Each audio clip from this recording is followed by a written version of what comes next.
It's been a while since I've done any commentary videos on the 500X, so I have a few things I can talk about today.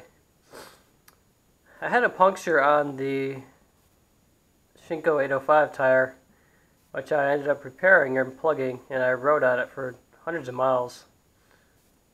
It actually worked fine. I'll show you the kit in a second that I used to do that with. But I decided it was probably not a good idea to just continue riding on that tire. So I've replaced it with it's called the full bore M40. I actually like the tread pattern of the M40 a lot better.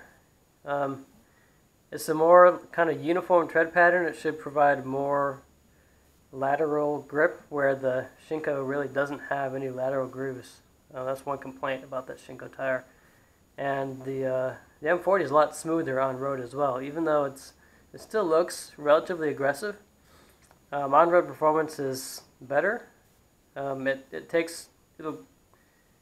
max pressure rating is 42 psi on the M40 versus 35 on the Shinko, so that helps for the on-road.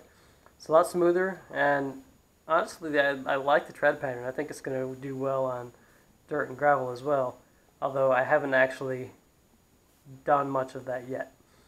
So I can update that once I do a lot more kind of dirt and gravel road riding. But I'm expecting good things out of that tire. It looks good to me. So I changed the tire myself, and I want to talk a little bit about the tools I've got and my comments on them. I used ceramic balancing beads in the tire, and they seem to work fine. I don't balance the tires, I just use the balancing beads, and I haven't had any issues with vibration at highway speeds, so on, so that seems to work. These are some tools I just bought recently, the Pro BeadPro. These are the aluminum versions. I really like this. Especially if you need to get a tire off on the trail and you're like by yourself, you don't have any other means of doing that. These actually really work well to get the tire off the bead, particularly for like tubeless when you have a safety bead on your rim. This Bead Buddy 2, it does work. It's really for shop use. I would say it's not really necessary. It can be useful, but if you have 3 irons anyway, you can kind of use your irons instead.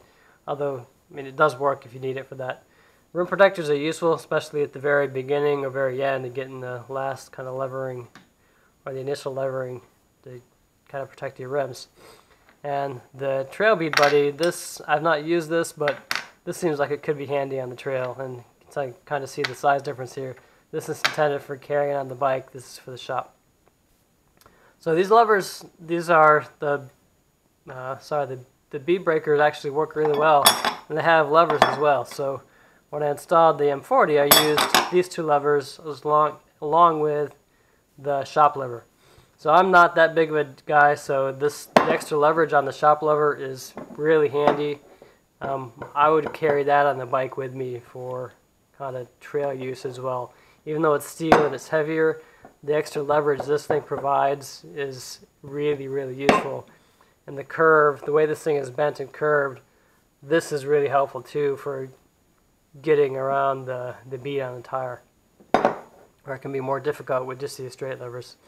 Of course, these wrenches are really helpful. Now that I have these, I don't know if these are necessary if you have the appropriate sockets.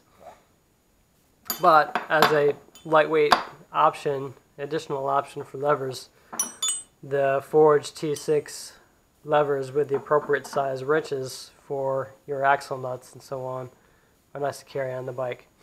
I mentioned I had plugged the tire. I used the Stop and Go pocket tire plugger, which is just like the rubber mushroom shaped plugs. They worked fine. I rode hundreds of miles on this plugged tire with no issues. Other than when I came out one day in the garage, the tire was flat. So I had ridden it, no problems.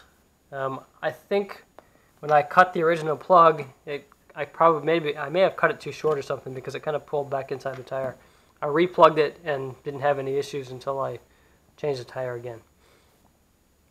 So these tools have served me well. I've changed a couple of tires now with this tool set. I really like the bead breaker in particular. if you don't have any other way of doing that. You can use the weight of the bike and the side stand on the bike to press the bead off the tire, but if you're in the field, these tools are really nice.